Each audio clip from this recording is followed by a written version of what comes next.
The rhyme of names, polarity and continuity in the Qur'an. Chapter 1, Introduction, Sound as Revelation. The Qur'an begins not as ink, but as sound. For 20 years it descended in recitation, not as a bound text but as a voice echoing through markets, valleys, and prayer niches. Its first miracle was that it was heard. Every early witness confirms this. Arabs trained in eloquence, poets who could recite 100 verses extempore, froze when they heard the cadence of the new scripture. Even when they denied its message, they admitted its power. They said, "It is poetry." Others, "It is sorcery." Others, "It is madness." But all agreed, it was sound unlike any sound they knew. Sound before sense. This sound was not decoration, it was structure. The Qur'an's rhythm, clipped surges in the Meccan chapters, solemn cadences in Medina, was its frame of meaning. The surahs end in rhyme, kafiyah, verses roll in waves of parallelism, words double and mirror each other. It is this sound that made it unforgettable. A man could hear a passage once in the market and repeat it word for word the next day. Form carried meaning. Names as instruments. Most study of the Qur'an's rhetoric has focused on style, its rhyme, sarj, its symmetry, its repetition. But there is another layer, one rarely named, the way the Qur'an reshapes the names of figures so that they themselves become part of the soundscape. Biblical names enter Arabic not untouched but transformed. Saul becomes Talat, Korah becomes Karen, Jesus becomes Isa. These are not slips of translation. They are deliberate adaptations. And the result? The names begin to rhyme, Harun and Karen, Talat and Jalat, Musa and Isa, Idris and Iblis. The Qur'an does theology with syllables. It binds figures together in pairs of sound, echoing or clashing to show their place in destiny. The law of doubling. The Qur'an is a book of doubling. Every truth has its shadow. Every prophet his rejecter, every covenant its renewal, and the sound carries this law. Priest and shadow priest, Harun and Karen. King measured and giant swollen, Talat and Jalat. Lawgiver and renewer, Musa and Isa. Exalted and fallen, Idris and Iblis. Even beyond the great figures, the pattern holds. Fir'aun with Haman, Hud with Ad, Saleh with Thamud, Yajuj with Majuj, the angels clustered in El. The Qur'an makes polarity audible. To hear the names together is to know who is chosen, who is counterfeit, who rises, who falls. Why sound matters. In a written age we forget this. We think in ink, but the Qur'an was heard first. To recite it is to reenact revelation. The sound is not accessory, it is the medium itself. By making names rhyme, the Qur'an seared memory into the community. Priests and shadows, kings and giants, law and renewal, exaltation and fall. These lessons were carried not by argument alone but by resonance. The sound itself is judgment. Brown Square this book will argue, the Qur'an builds its theology not only in meaning but in phonology. Names themselves are crafted to echo, oppose, and reveal. The sound of names is the sound of revelation. Chapter 2, Philology and Resonance. The Qur'an Arabicizes earlier names, but always with resonance. Moses, Moshe, right-pointing arrow Musa. Aaron, Aharon, right-pointing arrow Harun. Korah, Korah, right-pointing arrow Karen. Saul, Shaul, right-pointing arrow Talat. Goliath, Goliath, right-pointing arrow Jalat. Jesus, Yeshua, right-pointing arrow Isa. Enoch, Hanuk, right-pointing arrow Idris. Satan, Diabolos, Shaitan, right-pointing arrow Iblis. Arabic phonology made him smoother, but rhyme made him sharper. The Arabicizing process. Three forces shaped this. Phonology. Hebrew endings often lost or recast into Arabic patterns. Moshe right-pointing arrow Musa. Semantics. Roots linked to Arabic meaning. Idris tied to DRS, study. Rhyme and sound. Deliberate echo with other figures. Karen, Harun, Talit, Jalit. The Qur'an is not merely translating names. It is naturalizing them as Arabic sound and theologizing them as paired echoes. Classical tafsir on names. Early commentators noticed the strangeness.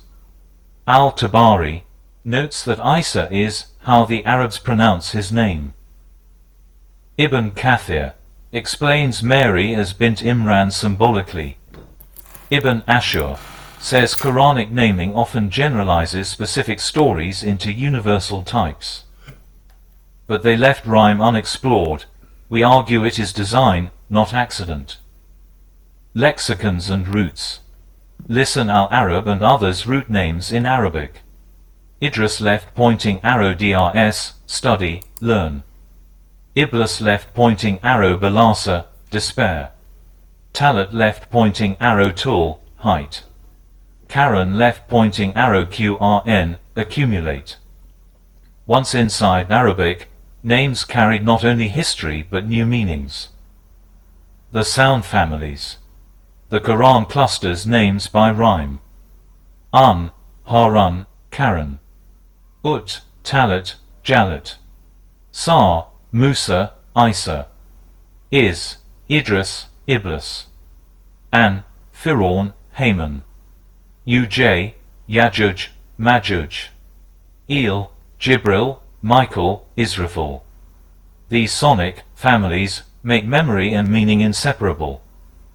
Brown square resonance is theology. The Quran reshapes names so their sound alone carries polarity and continuity.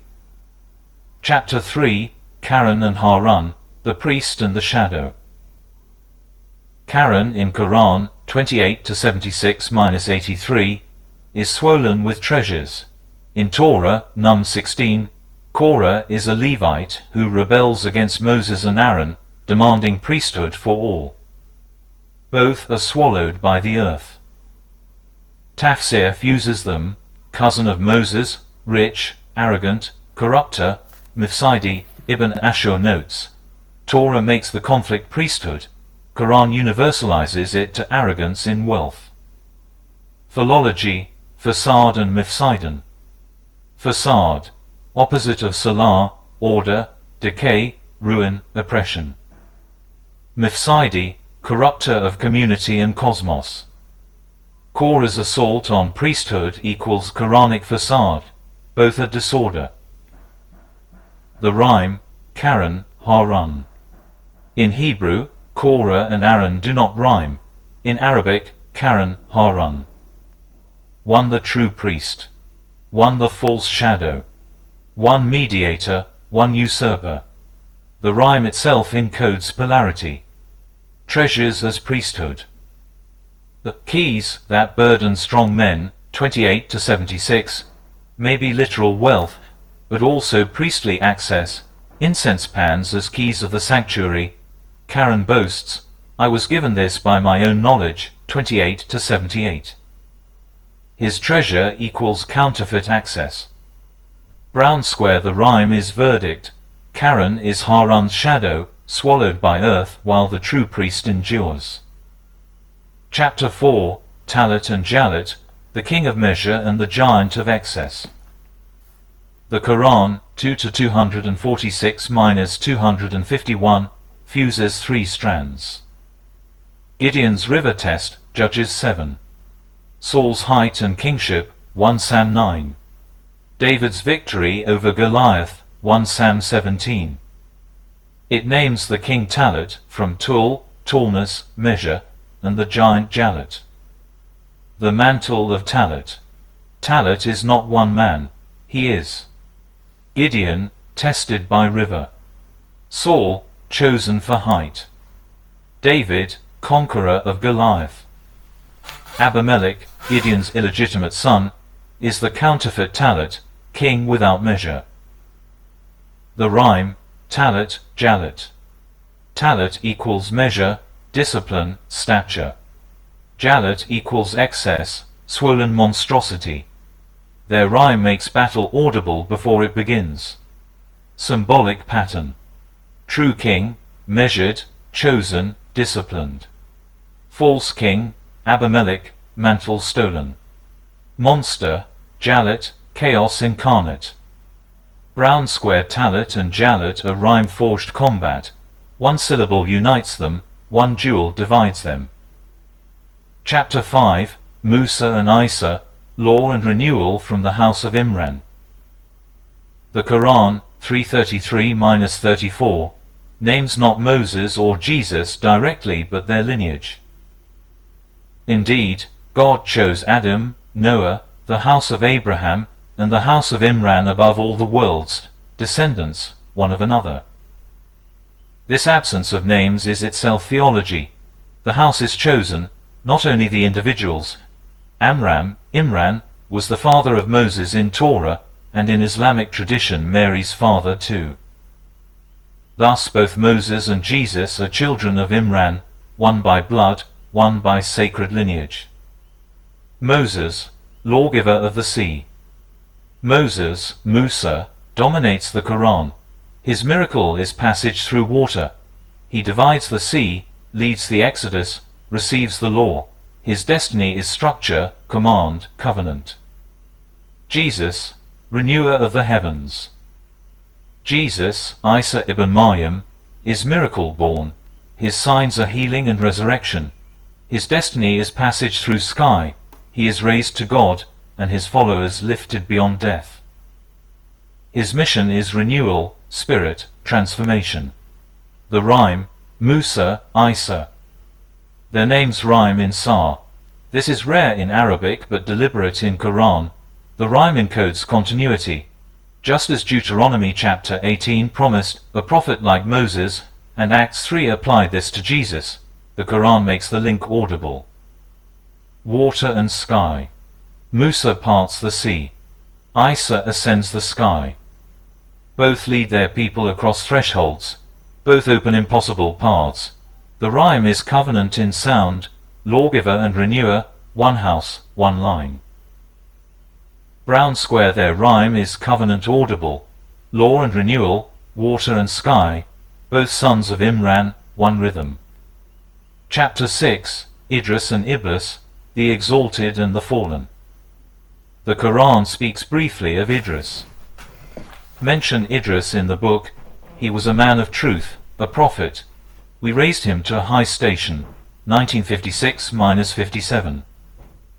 Later law identifies him with Enoch, who walked with God, and was not, for God took him, Gen 5:24.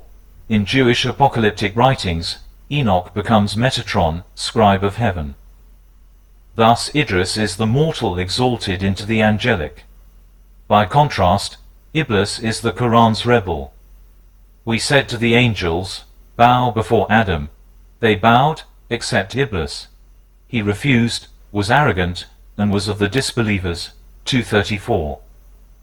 He appears across the Qur'an, always the same, refusal, arrogance, curse. Tafsir and philology. Idris, from Drs, study, first to write, first to study the heavens. Iblis, from Balasa, despair, or from Greek diabolos. Both names end in is, a rare Arabic form. The polarity.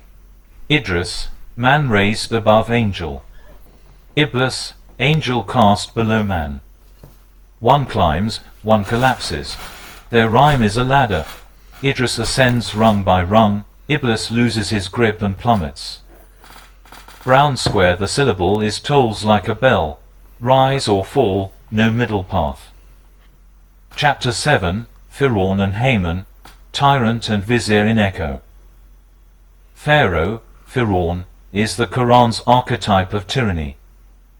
Fir'aun exalted himself in the land, dividing its people into factions, oppressing a group among them, slaughtering their sons and sparing their women.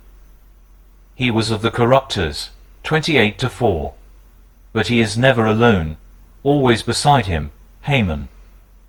Pharaoh and Haman and their hosts were arrogant in the land. 28-39. Pharaoh said, O Haman, build me a tower that I may reach the heavens. 40-36-37. Biblical displacement. Haman in the Bible is not in Egypt but in Persia, Book of Esther. The Qur'an relocates him to Pharaoh's court. This is deliberate synthesis. Pharaoh's arrogance, Haman's scheming, the Tower of Babel, one composite of rebellion. Tafsir. Tabari, Haman as vizier, builder. Ibn Kathir, Pharaoh's chief counselor. Qurtubi, his role shows tyranny as a system, not a solitary ruler. The rhyme. Pharaoh, Haman. The endings orn and bind them. The Quran repeats the pair like a chorus. The pattern. Pharaoh, arrogance embodied. Haman, enabler, builder of false towers. Together, tyranny as collusion. Brown Square. The rhyme itself teaches, tyranny is never one man, but a duet of power and its servant. Chapter 8, Yajuj and Majuj, the twin chaos.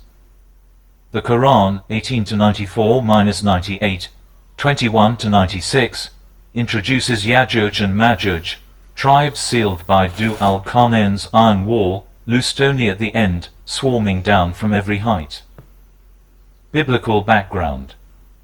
Gog and Magog in Ezekiel 38-39 and Revelation 20. Hordes gathered against God's people at the last battle.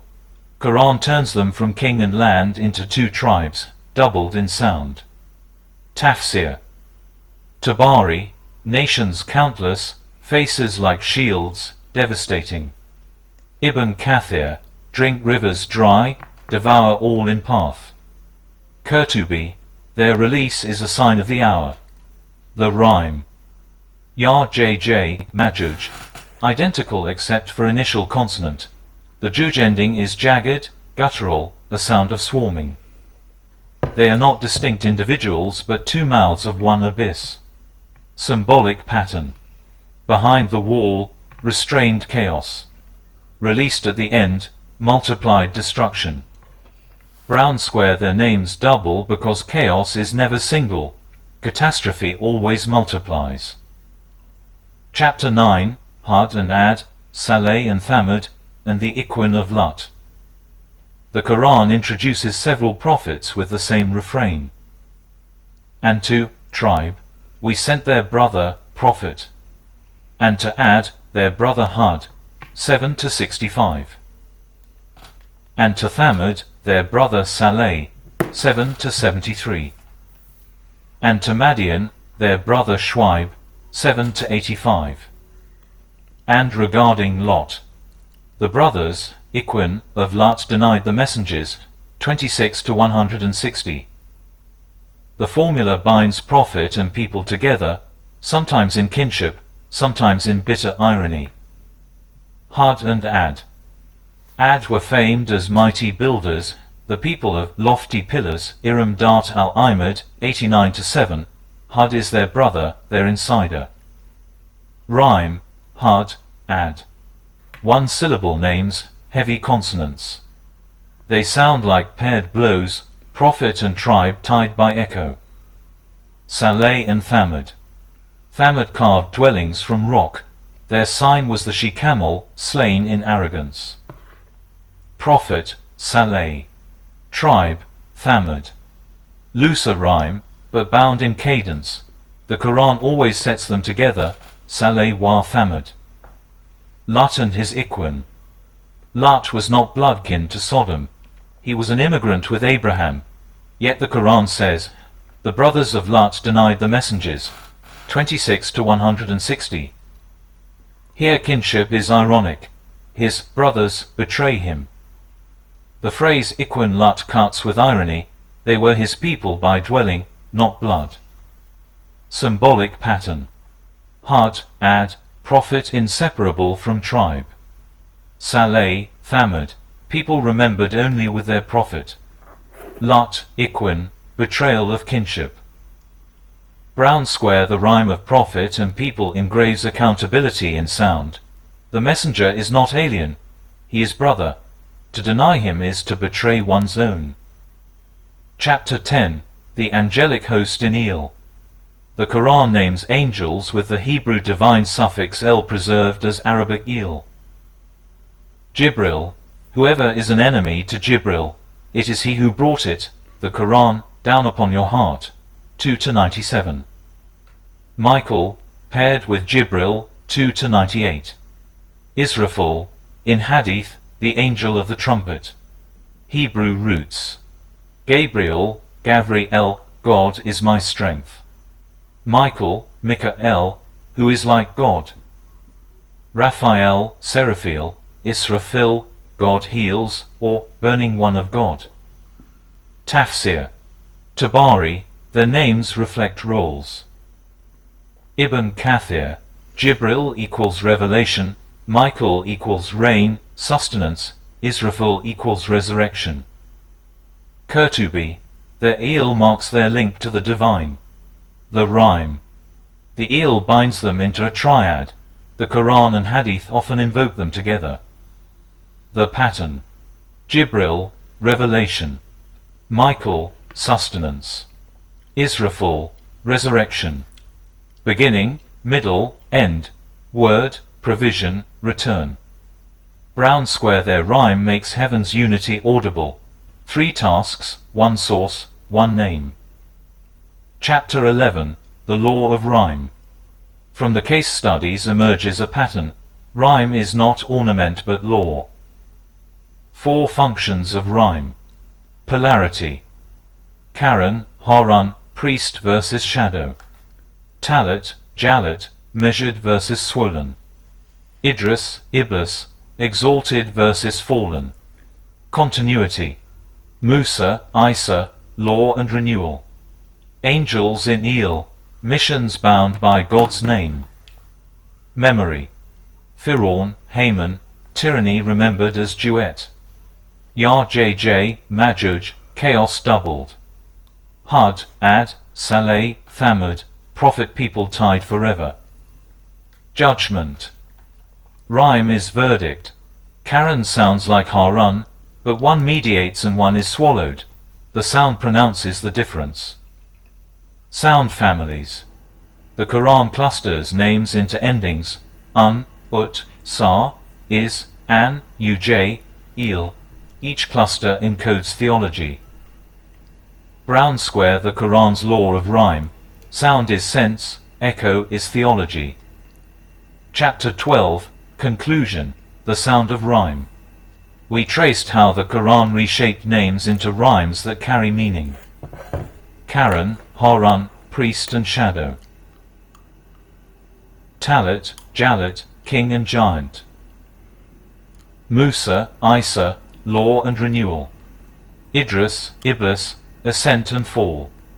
Firaun, Haman, tyrant and vizier. Yajuj, Majuj, chaos doubled. Hud, Ad, Saleh, Thamud, Iqwin Lut, prophet and people. Jibril, Michael, Israfil, angels bound by God's name. This is not accident, it is deliberate, and it is revelation. The Quran was first a book of sound.